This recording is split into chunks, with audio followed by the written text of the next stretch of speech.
আউযু বিল্লাহি মিনাশ শাইতানির রাজিম। বিসমিল্লাহির রহমানির রহিম। বাংলাদেশ শিক্ষা ক্ষেত্রে যাদের বেশি অবদান, সেই শিক্ষক ফেডারেশন কর্তৃক আয়োজিত আজকের এই শিক্ষক সমাবেশের সম্মানিত সভাপতি মহতারাম প্রধান অতিথি, বিজ্ঞ সঞ্চালক, মঞ্চে উপবিষ্ট বিশেষজ্ঞবৃন্দ এবং আমার সামনে জাতির বিবেক হিসাবে পরিচিত মানুষ গড়ার কারিগর সম্মানিত শিক্ষক মণ্ডলী, আসসালামু আলাইকুম রহমতুল্লাহি তাআলা ওয়া বারাকাতুহু। আমাদের আজকে যে শিরোনাম কাঙ্ক্ষিত শিক্ষানীতি আমাদের করণীয়, আমাদের কাঙ্ক্ষিত শিক্ষানীতি কী হবে এটা তো এখানে যারা আছি আমরা সবাই জানি, কিন্তু আমি বিশেষ করে মাদ্রাসা শিক্ষাকে সুপরিকল্পিতভাবে যারা ধ্বংসের দ্বার প্রান্তে নিয়ে এসেছেন সেই কয়েকটি পয়েন্ট বর্তমান বিপ্লবী সরকারের কাছে উত্থাপন করে এর আশু প্রতিকার কামনা করি আমি আমার বক্তব্য শেষ করব। 1 নম্বরে, সাধারণ শিক্ষাকে প্রমোট করার জন্য মাদার প্রতিষ্ঠান হিসাবে, ফিডার প্রতিষ্ঠান হিসাবে প্রাইমারি স্কুল কত হাজার আমরা সবাই জানি। বিপরীতে হাতে গোনা কয়েকটি মাত্র ইবতেদায়ী মাদ্রাসা রয়েছে। নাম্বার 2,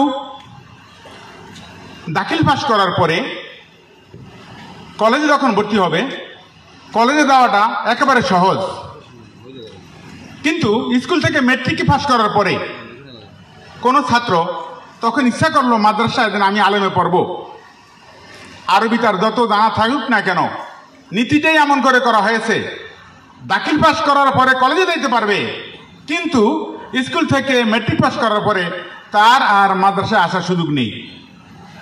তৃতীয়ত, এই বিষয়টা যেই কালো আইনটা করা হয়েছে এটা এখন, আগে এটা ছিল না। মাদ্রাসার স্বীকৃতি নবায়নের ক্ষেত্রে এখন 60% জমি লাগবে বলে যে নতুন আইন করেছে। আপনাদের কাছে প্রশ্ন, ঢাকা মহানগরী সহ বিভিন্ন বিভাগীয় শহরগুলোতে 1 কাঠা জায়গার দাম কোনো কোনো ক্ষেত্রে 7 আর 10 কোটি টাকা। 60% জমি যদি লাগে ঢাকা মহানগরী থেকে, ঢাকা মহানগরী সহ বিভিন্ন মহানগরীগুলোতে কোন প্রতিষ্ঠান কিভাবে সম্ভব হবে আমি এটা জানি না। আমি আজকে এই পরিষদের মাধ্যমে বিপ্লবী সরকারের নিকটে আহ্বান জানাবো, এই কালো আইন যাতে অচিরেই তুলে দেওয়া হয়। তৃতীয়ত, বাংলাদেশে তৌহিদি জনতা, যে দেশের 85% লোক মুসলমান, যে দেশের জনগণের, আপামর জনগণের হৃদয়ের রেসপন্দন হচ্ছে মাদ্রাসা শিক্ষা। দীর্ঘদিন যাবৎ আমাদের এত আন্দোলন, এত দাবি উত্থাপনের পরও সেই সম্ভবত পাকিস্তান আমলে বা বাংলাদেশে এসে 3টি মাত্র মাদ্রাসা জাতীয়করণ করা হয়েছে। কিন্তু আমরা অবাক হই, বাংলাদেশে এমন কোনো উপজেলা নেই যে উপজেলায় প্রাইমারি স্কুল, অসংখ্য হাই স্কুল, অসংখ্য কলেজ, অসংখ্য মাস্টার ডিগ্রি কলেজ জাতীয়করণ করা হয়েছে।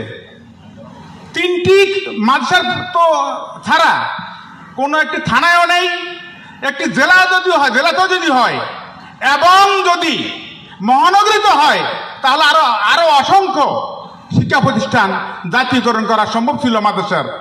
কিন্তু সেই কালো হাতের থাবায় আমরা আজকে এই বৈষম্য শিকার।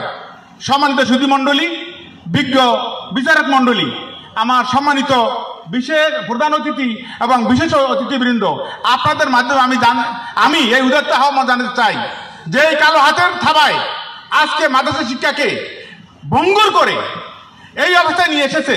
আমরা এই অবস্থা দেখতে চাই না। আমরা এখান থেকে উদাত্ত কণ্ঠে ঘোষণা করতে চাই, প্রত্যেকটি থানায় কমপক্ষে একটি করে হলেও মাদ্রাসাকে জাতীয়করণ করতে হবে। এই উদাত্ত আহ্বান জানিয়ে আমি আমার বক্তব্য শেষ করছি। আসসালামু আলাইকুম ওয়া রাহমাতুল্লাহি তাআলা ওয়া বারাকাতুহু।